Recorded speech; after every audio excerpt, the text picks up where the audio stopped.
permítame felicitarla por no usar mascarilla en la cadena de ayer. Qué bueno, por fin.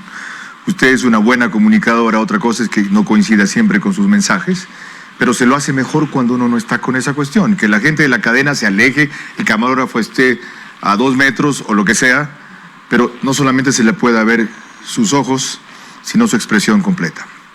Hecha esa aclaración, ¿qué entender al fin de estas divergencias entre alcaldes, usted y COE? Los alcaldes han dicho que ellos no toman la decisión, usted ha reiterado que en efecto no la toman, que ellos dicen qué fecha quieren y cuándo va el semáforo en amarillo, pero la decisión finalmente sigue siendo del COE. ¿Quién decide al fin? ¿Los alcaldes según los elementos de juicio que les da el COE o el COE según la fecha y semáforo amarillo que quieren los alcaldes? Carlos, Yolanda, buenos días. Buenos días. Qué gusto poder saludarles. Empiezo hablando del tema de la mascarilla porque creo que es importante. Todos tenemos que dar ejemplo, todos tenemos que ponernos mascarilla cuando tengamos más personas en un lugar. Ustedes, por ejemplo, están dando ejemplo al sentarse lejos porque es parte de lo que tenemos que acostumbrarnos a mirar. Y cuando yo estoy en la sala situacional del ECU con más personas o ha habido una reunión con más personas antes de que llegue, entonces también me pongo mascarilla, pero creo que también es un problema de mensaje. Aprovecho porque ese mensaje creo que tenemos que trasladarlo todos. Mascarillas cuando estemos en público, mascarillas todo el tiempo y cosas que pueden parecer obvias, pero no lo son, así que ayúdennos a dar el mensaje. La mascarilla no se presta. La mascarilla es individual, no me puedo prestar la mascarilla con otra persona, la mascarilla tiene que cubrirme desde la nariz hasta la barbilla para que cumpla su cometido. Dicho eso, hablemos del tema de los alcaldes y del semáforo. Aclaraciones. Primero, el gobierno no le está pidiendo ni le está entregando ninguna competencia a los alcaldes. No es que el gobierno le está diciendo a los alcaldes, usted de ahora en adelante se va a hacer cargo de un hospital o usted de ahora en adelante va a controlar el toque de queda. Son tareas que le pertenecen al gobierno, son competencias y responsabilidades del gobierno y el gobierno las va a seguir ejerciendo, como lo ha hecho desde el primer día y hemos sostenido este aislamiento ya superando la cuarentena. Nos acercamos al día 47 para el cambio de etapa. El domingo vamos a cumplir 47 días de uno de los más drásticos aislamientos en América Latina y hemos escogido uno de los modelos más radicales de aislamiento entre otros países del mundo. Entonces, después de eso, ¿qué es lo que sí les estamos pidiendo a los alcaldes? Les estamos diciendo, decidan con nosotros el momento y el grado de reapertura de la economía en sus cantones. Eso es entregar una competencia. Eso es entregar una competencia. Puede no ser legalmente o jurídicamente asimilable, pero esa es una competencia. En emergencia es el COE quien decide. Ustedes los incorporan a la decisión, pero se quedan en libertad de tomarla o no tomarla porque son los que mayores elementos de juicio tienen. Finalmente la decisión no es de ella, pero participan. Lo que quieren es meterlos en el baile para que asuman la corresponsabilidad. Es que esto es muy importante, la corresponsabilidad es clave, pero no se trata de una entrega de competencia por una sencilla razón, Carlos, es porque la competencia en emergencia siempre la han tenido los alcaldes. Exactamente. Según la Constitución y según el COTAD, los alcaldes tienen una parte de tareas en una emergencia, por supuesto. Entonces no son ajenos a este proceso y han estado trabajando en la emergencia desde el primer día, han estado trabajando en la emergencia. Yo lo he dicho y lo digo públicamente, hay municipios que han hecho incluso más de lo que corresponde según sus competencias. Hay municipios que han invertido recursos, hay municipios que han entrado en el tema de salud, que están haciendo triaje, en particular Quito y Guayaquil, pero también otros municipios de distintas dimensiones. Doctora, usted es la única funcionaria del gobierno que lo reconoce. Usted es la única, qué bueno. Es así, es parte de la realidad, más allá de reconocerlo, no, yo lo digo en público, en privado. Bueno. Ayer tuve una reunión de más o menos 4 horas con la Asociación de Municipalidades del Ecuador. Yo creo que la mayor parte de municipios, por no decir todos, están muy involucrados en la emergencia, pero algunos con medidas que son menos recomendables desde el punto de vista científico, otros de manera más experta, más coordinada. No nos vayamos del punto, no nos vayamos del punto, perfecto. Ustedes les dicen, participen en la decisión, es decir, opinen, pero la decisión final no es de ellos, ¿verdad? La decisión es de ellos, pero el margen de la decisión no es completamente abierto. Me explico. Ningún municipio puede decidir, por ejemplo, toque de queda total. Eso no está entre las opciones. Las opciones son rojo, amarillo y verde.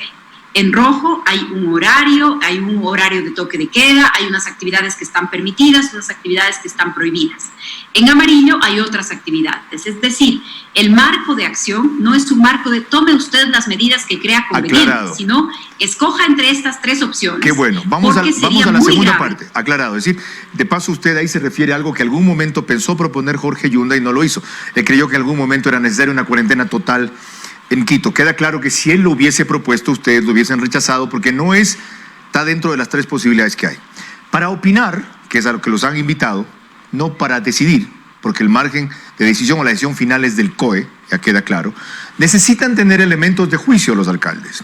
Y por ejemplo, la Cruz Roja ha hecho una encuesta de 7.000 pruebas, ha hecho una encuesta, una medición de 7.000 pruebas PCR, la Cruz Roja.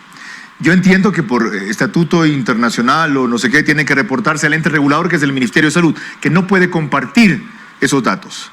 Pero no le da el Ministerio de Salud esos datos al municipio de Quito, el municipio de Guayaquil, para poder tomar, como ustedes decían antes, una decisión informada. Acabo de hablar con el alcalde de Huaquillas, se queja de que, según sus datos, tiene 28 muertos, 24 a juicio de él por contagio. ¿Cómo sabe? Porque los síntomas se los han contado, no porque le hayan hecho prueba o autopsia, que el ministerio reconoce allá 8. Entonces, dicen los alcaldes, ¿cómo procedo si no quieren compartir la información? Si este es un secreto de Estado en el Ministerio de Salud.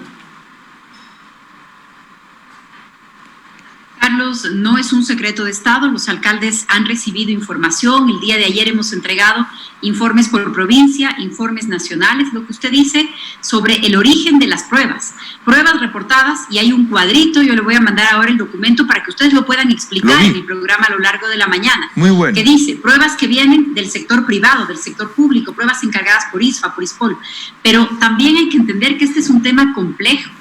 Entonces, un cuadro muy simple o un dato muy simple es difícil que los alcaldes lo tengan. Además, fíjese usted en uno de los indicadores en estos cuadros. Dice, por lugar de domicilio. Entonces dice, por ejemplo, personas contagiadas por lugar de domicilio. Eso quiere decir que yo podría tener, ejemplo, en Quito, una persona que está contagiada, que da positivo, que sé que está en el hospital, que incluso puede fallecer, pero que probablemente en el cuadro sale Santo Domingo de los Áchilas, Manta, La Tacunga. ¿Por qué? Porque se averigua el lugar de domicilio para poder ir a hacer un cerco epidemiológico en su lugar de domicilio alrededor de las personas. Ahí entramos a otro problema. Tiene más contacto. Vi la desagregación, muy buena, pero ahí entramos a otro problema, según ustedes mismos. Van por 66.000, 70.000 muestras. Y dicen, no hemos llegado todavía al universo de muestras suficiente como para tener una cosa representativa y proceder científicamente. ¿Cuándo van a llegar al nivel de muestras suficiente? ¿Qué consideran el nivel de muestras suficientes de esto? Ojalá pudiéramos hacer muestras y pruebas para todo el mundo, y además muestras y pruebas para todas las personas en diferentes etapas, porque yo puedo hoy ser negativo, pero podría contagiarme en 3 semanas. De acuerdo, pero ¿cuál es el mínimo que se han impuesto para poder tomar en conjunto decisiones más informadas? De estas pruebas PCR que están haciendo, que son las que menos margen de error tienen, van por 66.000, que esperan llegar a 200.000, 300.000. Esperamos que sí, y esperamos superar ese número, pero también hay que tener la capacidad instalada para hacer la prueba, Carlos. Exacto. Yo no me arriesgo a decir un número, lo que sí le puedo decir es lo que hemos logrado hasta ahora. No, antes de eso, señora ministra, antes de eso, perdóneme, le voy a dejar decir lo que han hecho, porque para informar también es esto, encantado. Antes de eso, ¿cuándo esperan llegar a ese mínimo para entonces decir, ahora sí podemos proceder con mayor base científica? Porque si son 2 o 3 semanas más, usted ya sabe lo que puede pasar. No, nosotros ya estamos en ese momento, ya estamos en el momento en el que podemos proceder con bases científicas. De lo contrario, no pasaríamos de etapa. Lo que es importante, si no, no pasaríamos de etapa. Tenemos ya información relevante, información que tiene varias fuentes. Lo primero son siempre las pruebas. pero no son el único resultado, no son el único indicador. También son las atenciones de emergencia en los hospitales, también son las llamadas de emergencia. Este no es un invento nuestro. Yo he insistido en compartir información de otros lugares porque sé que los líderes de opinión, que las autoridades de todo nivel necesitan también mirar estas otras fuentes. No es solamente lo que nosotros hacemos. Entonces, hoja de ruta de la Unión Europea para levantar el aislamiento. Considera el tema de la atención de emergencia, de las atenciones de emergencia, también como un indicador para saber en qué etapa se encuentra y si es que ya hay un momento para levantar el aislamiento. Pero Carlos, además de esto y en el tema de las pruebas, que quiero regresar un momento. En el tema de las pruebas, al empezar la emergencia, teníamos un laboratorio haciendo pruebas, el INSPI Guayaquil, con capacidad de 350 pruebas al día. Hoy tenemos ya la capacidad de hacer más o menos 4.000 pruebas al día, entre los pruebas PCR, entre los laboratorios del INSPI, los laboratorios del IES, los laboratorios privados, y esta cantidad va creciendo y esperamos que vaya creciendo. Entonces, hemos multiplicado por 12 nuestra capacidad de hacer pruebas en un mes y medio. Es un dato importante. Otro dato importante, el aislamiento tiene que servir para ganar tiempo, para subir nuestra capacidad de respuesta de salud. Hemos subido en un 80% la cantidad de camas de terapia intensiva en el país. Empezamos esta emergencia con más o menos 400 y hoy estamos ya sobre las 800. Entonces, este es el dato que dio ayer el ministro de Salud. Creo que este también es un tema importante porque el virus no se va a ir. Entonces, el quedarse en nuestras casas, el quedarse en aislamiento, es ganarle tiempo a la pandemia para tener la capacidad, los laboratorios, la información, evitar el contagio, aprender a vivir de otra manera, tener más médicos, más camas de hospitales, los medicamentos, los respiradores. Esto es de lo que se trata precisamente el aislamiento. No es quedarnos ahí para siempre. Es ganar tiempo para estar preparados para otra etapa y ya lo estamos. Han subido 12 veces la capacidad de tomar pruebas y 80% de la capacidad de camas para esto. Antes de pasar con Yolanda Torres, estaba haciendo un cálculo muy rápido. Usted acaba de hacer una aseveración muy importante, que partiendo de las 66.000 pruebas ya consideran que tienen una base científica como para proceder a mantener o cambiar una decisión y que no es el único elemento de juicio, sino la disminución de pedidos de atención de emergencia del 911, del 171, sobre todo de cantidad de defunciones y especialmente en Guayaquil, entendido. 66.000 pruebas es una base científica suficiente.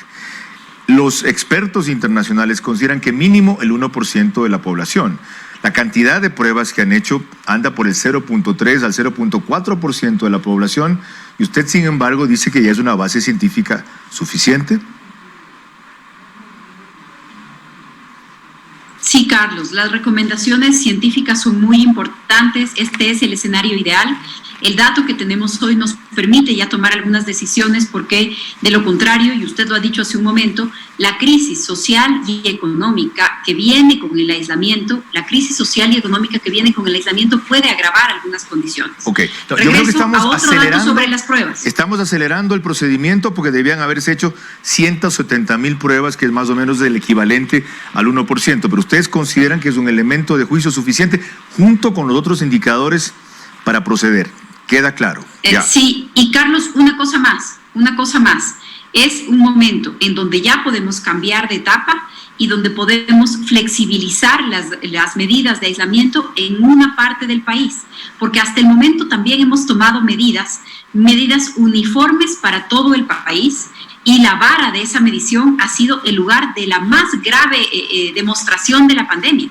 Pero hay, según los datos de medicina, del IGM, todo lo que hemos revisado el día de ayer en una cadena de 1 hora y media para mostrar todos los informes, todo lo que hemos revisado el día de ayer nos dice que hay más de 100 cantones sin ningún contagio.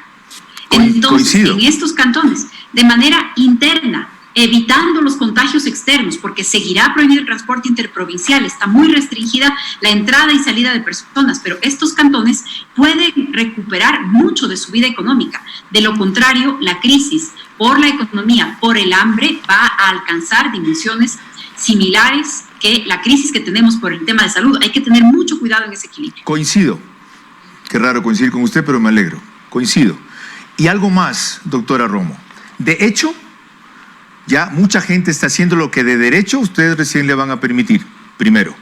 Y segundo, hay actividades que ya se han reiniciado, como la de la construcción, que postergaron ustedes una semana a estos 30 constructores positivos, sin que el sector esté oficialmente abierto, ni tengan semáforo amarillo para eso, pasando una serie de controles de bioseguridad y protocolos que exigen desde el COE, a un costo adicional del que normalmente tenía esa actividad de construcción, pero que vale la pena por lo que va a significar recuperación. Entonces, aquí la inquietud es, ¿qué están ustedes regulando si ya la realidad los ha rebasado? ¿Verdad? Y para eso tengo inquietud. Y hay que tener... Sí. Hay que tener mucho cuidado con esto, Carlos, y también mucho cuidado con esto en el tema alcaldías y municipios. Y permítame regresar a dos asuntos que no quiero que se me queden pendientes. No se van a quedar. En el tema de compartir, si algo tenemos hoy es tiempo. En el tema de compartir decisiones con los municipios y con los COEs cantonales, uno de los aspectos más importantes es que este mensaje, esta reapertura, esta próxima fase, tenemos que hacerla como equipos. Imagínese usted lo que es que el COE diga toque de queda total y que ya tengamos ciudades que dicen, no señores, aquí yo ya estoy trabajando, estoy instalándome para hacer el corte de pelo, para hacer la venta, para hacer el arreglo a domicilio, entonces hay un desacato en un determinado lugar. O pongamos esto en un peor escenario, que el COE diga de semáforo amarillo porque no tenemos ningún caso y que alcaldes preocupados por el tema de salud, presionados por la población, cualquier explicación que usted quiera diga, no señores, aquí mi idea y mi intención es quedarme en rojo. No podemos en un momento como este entrar en una contradicción. Por eso es muy importante decir, alcalde, tome la última palabra entre estas diferentes opciones y recibirá todo el apoyo del gobierno nacional para implementar ese color. ¿Sabe quién ¿Sabe quién quiere tomar la palabra? Yolanda. Eso, me hace así de paso. Ella es muy discreta y muy delicada. Bienvenida a la entrevista, Yolanda. Muchas gracias, ministra. Muy buenos días. Hablando de contradicciones, yo creo que esta ya está dada. Ustedes hablan de que según los indicadores y los parámetros internacionales y nacionales, ya habría la posibilidad a partir del 4 de mayo de flexibilizar el estado actual e inclusive pasar a otra etapa. Sin embargo, el 100% de los alcaldes han dicho no lo queremos hacer. No conozco cuáles son los fundamentos que ellos han puesto, pero aquí hay de hecho una contradicción. O ellos no están viendo lo que el gobierno nacional ve o conoce, les falta información, o simplemente existe el miedo de ser alguno de los alcaldes, el primero en dar el paso y que realmente las consecuencias puedan resultar negativas con el tiempo. Yolanda, buenos días de nuevo. Efectivamente, el decir no queremos pasar de color o queremos quedarnos en la mayor restricción en el rojo no es una contradicción, es una decisión. Puede ser una decisión que tenga diferencias con nuestra recomendación, pero es una decisión y esa decisión va a ser respetada por las autoridades nacionales. Si un alcalde dice nos quedamos en el rojo a partir del 4 de mayo, pues toda la coordinación operativa, el control del toque de queda, la policía, etcétera, etcétera, será para regular esa disposición o esa decisión. Entonces, yo creo que esta es una opción importante para compartir e impulsar de manera conjunta algo que tiene que ser un trabajo de equipo en esta próxima etapa. ¿Con qué decisiones, con qué fundamentos? Pues comprendemos la preocupación de los alcaldes, entregamos la información que está disponible, podemos acompañar si es que fuera necesario, pero también hay que decir algo, un escenario de riesgo cero, ningún alcalde lo puede ofrecer a su población, nosotros como gobierno nacional no podemos hacerlo, ni la población lo puede exigir. Suena muy duro decir esto, pero riesgo cero solamente vamos a tener el día que se descubra la vacuna y que la vacuna se masifique. Solo en ese momento alguien va a poder decir, yo tomo una decisión en la que nadie se va a contagiar. De lo contrario, lo que estamos viendo es que con toque de queda, con medida de aislamiento, con las medidas más duras, con semáforos, más bien dicho, con aeropuertos cerrados, con vías cerradas, muchas personas se contagian, muchas personas tienen la parte más grave de esta enfermedad. Lamentablemente, muchas personas incluso han perdido su vida por esta enfermedad. Entonces, si algún alcalde está esperando un escenario de riesgo cero, o si algún ciudadano está esperando del gobierno nacional o del gobierno local que le diga que no hay ningún riesgo, entonces creo que no estamos enfrentando con sinceridad el problema que el mundo está viviendo. Al hacer un proyecto piloto como el que se inició esta semana con el sector de la construcción, ya con presencia laboral. ¿Ustedes coordinaron esto con el municipio de Quito, por ejemplo, o con los diferentes municipios? Porque creo que el proyecto se está realizando en algunas provincias. ¿O simplemente es esto algo que establece el gobierno más allá de las consideraciones cantonales? El proyecto piloto en este momento tiene más o menos un centenar de construcciones que están aprobadas. 100 construcciones a nivel nacional no es un número grande, no es un número que va a modificar el escenario de ninguna ciudad, pero es un número que nos permite empezar a probar mecanismos, protocolos para la reactivación. No lo hemos consultado ni hemos pedido la aprobación de ninguno de los municipios, sino que lo que tenemos son protocolos muy estrictos para que en cada lugar esto se pueda atender. Sin embargo de eso, quienes hacen parte de los COEs provinciales, que son los gobernadores, y en el caso de Quito, el ministro Agustín Albán, que dirige el COE provincial, ha sido parte del análisis y de las decisiones en el COE nacional. Entonces, eso también es importante. Los municipios son parte del COE a través de la Asociación de Municipalidades del Ecuador. Es decir, un representante de todos los municipios del país está presente con voz y voto en todas las reuniones del COE nacional. Sucede lo mismo con los representantes de los gobiernos provinciales. Entonces, no es cada alcalde, pero es la Asociación de Alcaldes del Ecuador, la Asociación de Municipios del Ecuador, desde el primer día, hace parte del COE nacional y de todas sus decisiones. Perfecto, gracias, ministro. Vamos a la otra parte. Usted hizo una declaración muy cruel ayer, que castiga a los municipios deficientes. Habiendo usted reconocido al comenzar esta entrevista que muchos municipios han hecho más de lo que debían, se mencionó entre otros a los de Quito y Guayaquil y reconoció a los demás. ¿Y por qué cruel? Porque para esos que tienen fondos, que supieron manejar bien su presupuesto, etcétera, no habrá prioridad en las retenciones que les tiene el Ministerio de Finanzas de lo que es su plata.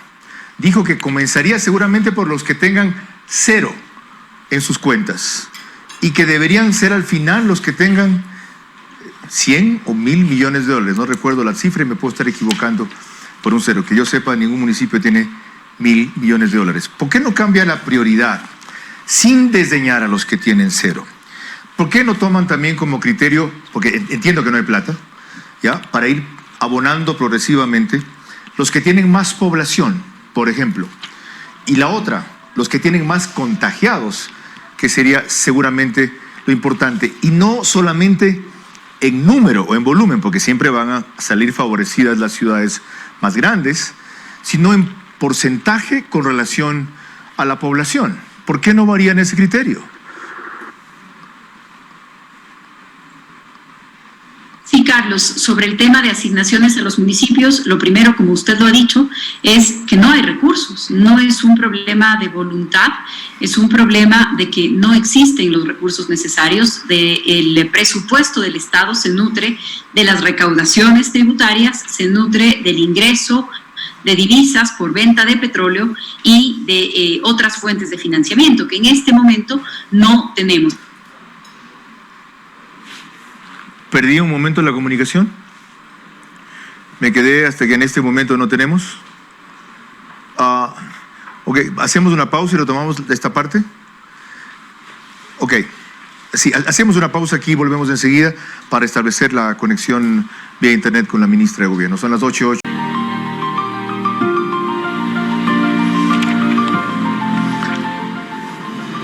Estamos de vuelta, señora ministra de Gobierno. Disculpe, se cayó la señal de internet justamente en el instante en que usted decía, es verdad, no existen los recursos y por lo tanto prosiga desde allí. Gracias, Carlos. Empecé explicando el tema del problema de los recursos, de dónde obtiene el gobierno nacional sus recursos, de la recaudación tributaria, los obtiene de la venta del petróleo y los obtiene de otras formas de financiamiento. Recaudación tributaria con el país parado 1 mes y medio y el mundo parado hace 3 meses es muy complicado. El petróleo no tengo que explicar el tema del precio, pero además con 2 oleoductos rotos. Entonces el tamaño de la crisis económica es realmente de gran magnitud y la asignación de presupuesto a gobiernos autónomos descentralizados se hace con una planificación según el presupuesto general del Estado. partiendo del supuesto de que el barril de petróleo costaría $50 y que podríamos venderlo y que podríamos sacarlo. Entonces, realmente es otra de las dimensiones de esta crisis. Pero paso al tema de municipios. Lo de los 1.000 millones es lo que suma en cuentas bancarias todos los GATS o lo que sumaban hasta el mes pasado. No hay ningún municipio que tenga esa cantidad, es una cantidad muy grande. Entonces, es lo que suman en cuentas bancarias todos los municipios. Pero de fondos propios de ellos. De fondos propios de ellos, que son el resultado de las asignaciones presupuestarias del más lo que cobran de impuestos predial, etcétera, etcétera, sí. Exacto. Ok. Recaudaciones, Carlos, que también van a bajar mucho. ¿Cuánto van a dejar de cobrar en el tema de impuestos prediales? ¿Cuánto van a dejar de cobrar en patentes? Más allá de que hayan dado facilidades o no, personas que no pueden pagarlas. ¿Cuánto están dejando de cobrar por los servicios básicos que dependen de los municipios? Esta crisis la estamos sintiendo. Pero ¿van a cambiar entonces o no la prioridad en función de cómo ir gradualmente restituyéndoles su plata? ¿O va a ser el que tenga cero primero? Eso es. El que tenga cero primero, porque el que tiene cero, de lo contrario, y permítanme ser infidentes, no voy a mencionar el municipio, pero tenemos 2 municipios que enviaron una carta diciendo que como están en cero, van a dejar de poner los químicos que se necesitan para que el agua sea potable. Y los que tienen más muertos y más contagiados, pero tienen $1,5 millones, como por ejemplo puede ser un municipio de Santa Elena o un municipio de Manabí.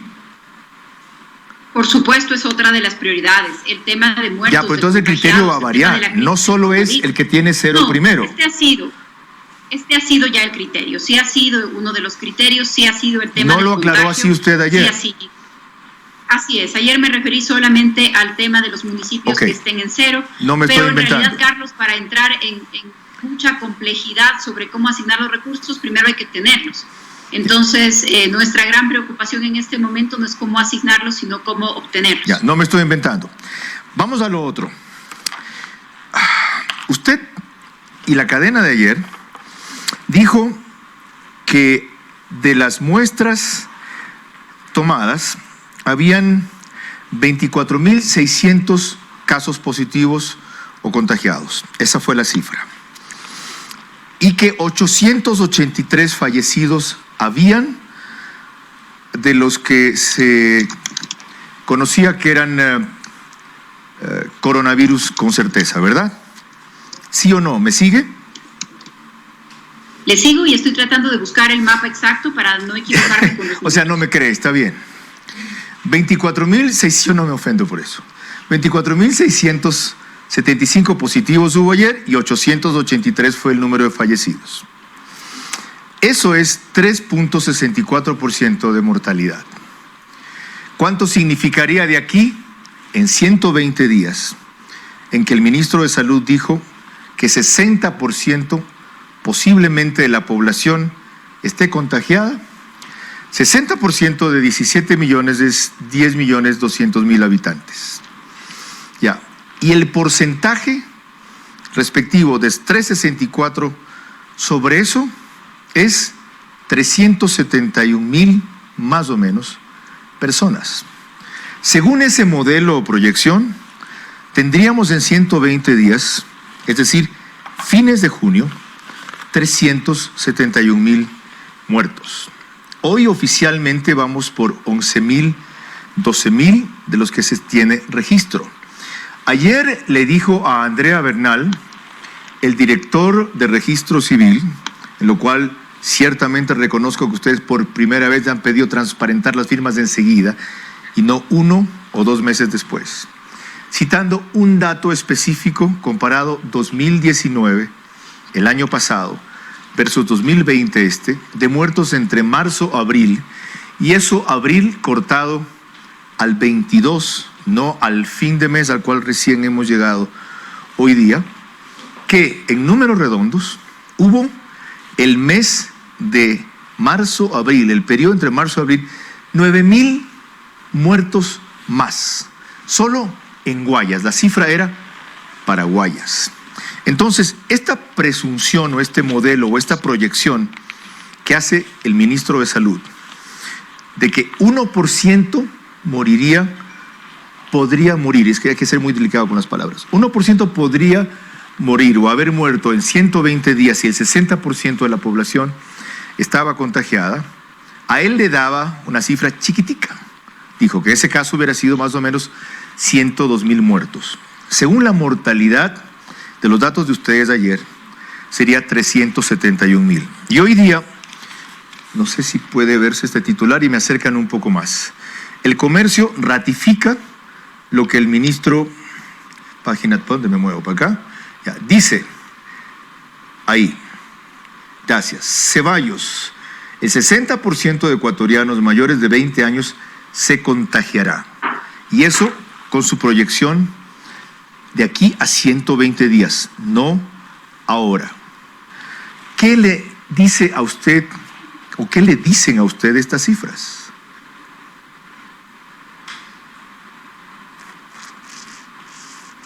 ¿Otra vez internet?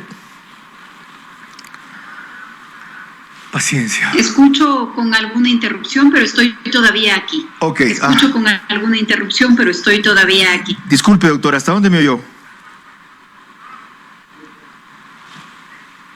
Escuché todo con retraso, pero ya. Escuché y puedo referirme a este dato, Carlos. Dele. Cuando se trata de las pérdidas humanas, cuando se trata de la vida de cualquier ser humano, no hay número pequeño. Yo quiero también decirlo porque creo que se malinterpreta el dato científico, la estadística que ha hecho el ministro de Salud, que por cierto no es la primera persona en decirlo. Hace 2 meses, la canciller alemana, en una de sus primeras apariciones en público, dijo: el 70% de los alemanes se van o nos vamos a contagiar. Ese fue su dato. Por ahí empezó a tratar el tema de la pandemia. A mí me preocupa mucho, y por eso yo se lo comentaba a Yolanda hace un momento, que algunas personas, algunos dirigentes, algunos líderes en el país no han anunciado la gravedad de este problema en esa magnitud. Entonces, creo que es muy importante que sinceremos eso y que digamos, estos son los datos, las tasas, las estadísticas que tenemos. Bueno, yo iba a eso, ¿sabe qué? Voy a repetir su frase, la celebro. Esa debe ser un lema de gobierno. No hay número pequeño cuando se trata de muertos. Segundo, si no fui claro, lo que trataba de hacerles ver es que es un descomunal subregistro la cifra que ustedes tienen de muertos. No solo de esos 883, sino de los que el registro oficial reconoce. No sé si me escuchó, aunque la imagen ya volvió. Le decía, doctora, ¿me escucha bien?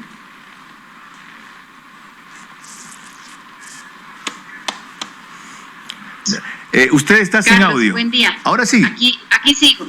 Ok, aquí usted estaba sigo. sin audio. Le decía, ¿qué paciencia Como hace un momento perdimos la conexión por una de las alternativas. ¿Qué paciencia tiene usted? Volvamos. Hace un momento perdimos una de las conexiones y hoy se están uniendo las dos, Carlos. Ok. Pero regreso al tema de las cifras. A ver. Lo primero, decir que cuando se trata de vidas humanas, ningún número es pequeño. Por supuesto que quisiéramos evitar hasta una muerte, por supuesto, porque esa una persona es el hijo de alguien, el hermano de alguien, el padre de alguien, el abuelo de alguien. Esto que de ninguna manera se interprete como que subestimamos el drama humano que implica esta pandemia. Pero desde el punto de vista científico, de la honestidad, de la franqueza que por otro lado les estamos pidiendo a los expertos, esta es la realidad de la gravedad de la pandemia. De lo contrario, no tendríamos al planeta entero encerrado en su casa, al planeta entero paralizado tratando de evitar la propagación del virus. Entonces, es gravísimo, sus consecuencias son gravísimas. Sobre el dato del registro civil y sobre el dato de las muertes en Guayas, estamos armando investigaciones más profundas, más amplias, porque según expertos, el drama en Guayaquil puede ser que no solamente el coronavirus es la enfermedad que se expandió en Guayas, en Los Ríos, en Santa Elena, sino que pudo haber coincidido, por ejemplo, con dengue. Ya teníamos, antes de entrar a la emergencia de coronavirus, una cantidad de contagios alarmantes con dengue. De hecho, y como anécdota, Carlos, el día que suspendimos actividades en los ríos, porque tuvimos la paciente cero, porque tuvimos el primer caso confirmado, ese día la primera actividad que a toda velocidad suspendimos, porque era la actividad masiva que estaba programada para el momento en el que yo hablaba con el gobernador. Era una gran campaña antidengue, era una gran campaña para que la población se prepare para el tema del dengue. Entonces habrá que estudiar mucho más, tenemos todavía que dedicarle atención a lo que ha pasado en Guayaquil, en Guayas, en Santa Elena, para evitar que se repita, para identificar cuáles han sido los factores que hicieron que la propagación tenga las características que tuvo y para averiguar exactamente qué pasó. A lo que voy es, ¿a cuánto estima usted que puede llegar el número de muertes en el peor momento de esta crisis, que fue hace 15 días, es decir, entre mediados de marzo y mediados de abril? Si la cifra en Guayas solamente significa que en ese periodo, sin desconocer que muchos pueden haber sido por dengue, porque el dato que dio el de registro oficial no dijo que los 9,000 y pico son todos por coronavirus, simplemente dijo que había 9,000 fallecidos más que igual el periodo del año anterior. ¿Por cuántos muertos vamos aproximadamente en el país?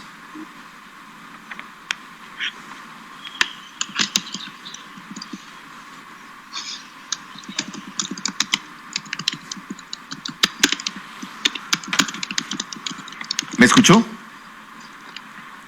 ¿De vuelta? Doctora, ¿me escuchó? Tengo imagen, pero no tengo audio. No sé si movieron algún botón allí para que me pueda oír. Tal vez topó alguna cosa. ¿Topó algo que se movió el audio? No escucho, sí veo. Yo no sé lenguajes de señas. No escucho, sí veo. Carlos, sigo aquí, pero entrecortada. La conexión. Ahora sí la escucho. Bueno, no la voy a molestar. Pasada esta mañana. Ya, no la voy a molestar más. Le decía que ¿en cuánto estima usted el número de muertos en el país? Mire, no soy yo la persona para hacer las estimaciones. Los datos que ha dado el ministro son el escenario, yo creo que el peor escenario en el que uno podría pensar. Ojalá no lleguemos a ese escenario, pero ese es un riesgo, por supuesto, y es una posibilidad.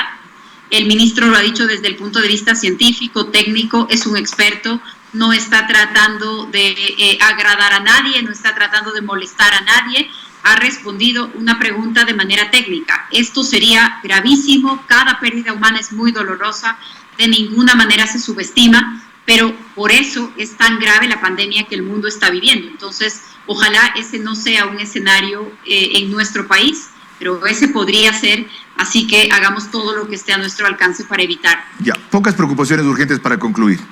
Una resolución del Ministerio del Trabajo deja fuera de quienes han estado en primera línea, policías, enfermeras, médicos, Fuerzas Armadas principalmente, la posibilidad de que ellos aleguen accidente de trabajo o enfermedad de trabajo el haber incluido coronavirus. En el caso de ellos sí, porque lo dejan fuera de esa resolución. Es un error haber excluido a todos los trabajadores a priori y ese error fue corregido ayer mismo. El Ministerio de Trabajo reformó su resolución dejando abierta la posibilidad de que en algunos casos, cuando se pueda probar la relación entre el trabajo y el contagio, se pueda considerar una enfermedad laboral como una excepción. A la vez tendría que haber sido tratado. Y a la vez para el sector privado esto es gravísimo, porque si una cantidad de trabajadores, ya sí, dice ahí que tienen que probar científicamente que fue por esto, empiezan a alegar eso, van a quebrar empresas, ahí sí. Hay que tener mucho cuidado tanto en el sector público como en el sector privado, que lo que es un derecho de los trabajadores no se convierte en un mecanismo de abuso. Por cierto, ya hemos empezado a ver abogados que se ofrecen para armar demandas colectivas, para que cualquier persona contagiada pueda demandar a su empleador. Esto no es correcto, distorsiona el sentido de ser del derecho, pero tampoco es correcto excluir a cualquier ocupación a priori. Creo que la corrección que hizo ayer el Ministerio es lo oportuno, es lo correcto, dejarlo reconocido como una pandemia, muy difícil considerarlo a priori como una enfermedad laboral, pero en los casos en donde se pueda probar que existe una relación directa entre el trabajo y el contagio, entonces dejar abierta esa posibilidad. Doctora, ¿por qué le han bajado el perfil al vicepresidente Sonnenholzer? El vicepresidente Sonnenholzer sigue haciendo su trabajo y sigue apareciendo, y como yo bromeaba con él hace unos pocos días, creo que le están extrañando porque está puesto mascarilla.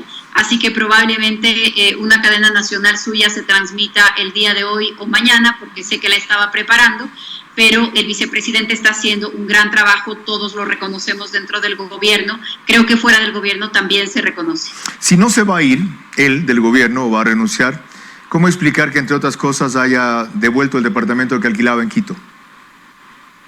Bueno, porque está pasando gran parte de su tiempo en Guayaquil, esa puede ser una de las explicaciones, y otra de las explicaciones puede ser que le bajaron el sueldo a la mitad como al resto de nosotros.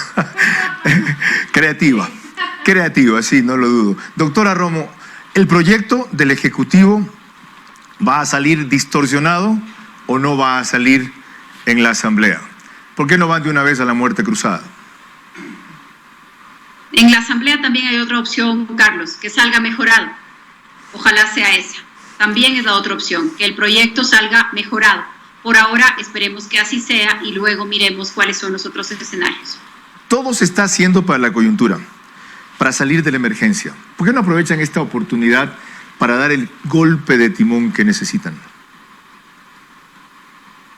No sé si usted tiene en mente algo en particular, pero no hay golpe de timón ni mediano plazo si no se resuelve lo inmediato. Así de grave es la emergencia que tenemos, en donde realmente es imperioso resolver lo inmediato antes de programar el mediano plazo. Pero le aseguro que cada decisión, que cada acción que tenemos, estamos pensando en sus repercusiones en el mediano plazo. Le doy para un bien ejemplo. Y para mal no lo podemos perder de vista. Ya, le doy un ejemplo de golpe de timón. Hablé el otro día con Abelardo Pachano y con Augusto Latorre Largo, y cuando Abelardo Pachano le preguntaba por qué no se moja el poncho y se embarca, que el ministro de Finanzas quiere irse, no se aferra al carro, no tiene problema en salir, que el problema es que no hay quien quiera asumir esto, que el señor tiene que tener continuidad porque de él dependen una serie de relaciones con multilaterales que están por culminarse, aparte de que no se han culminado los 500 millones de dólares del FMI que debían llegar la semana pasada, no llegaron. El consuelo es que ahora vienen 700 millones del BID, no enseguida, no de golpe, es préstamo, no regalo, en fin. Y Abelardo Pachano dijo muy claro entre líneas que ni él ni otra persona de su peso y trayectoria se embarcarían en una aventura así si no hay un golpe o un giro de timón en el gobierno. Y la tesis de ellos es un gobierno de unidad nacional, que ustedes comprendan que en este momento, para tener la convocatoria y la adhesión que requieren, tienen que convertirse en un gobierno de unidad nacional. ¿Por qué les dicen que no, de plano?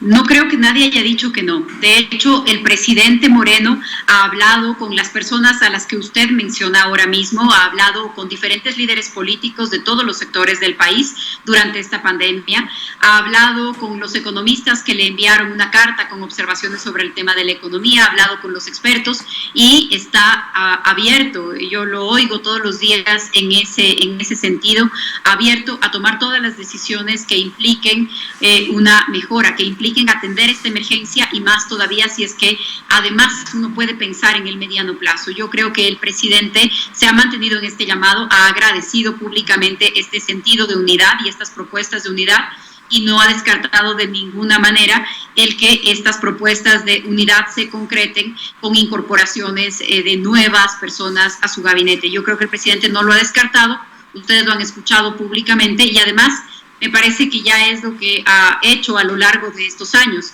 Muchos de quienes hoy conformamos su gabinete, no solamente no empezamos el gobierno en este gobierno, no empezamos siendo parte del gabinete, sino que nos sumamos sobre la marcha porque en un principio fuimos muy críticos de lo que la continuidad con el gobierno anterior podría significar.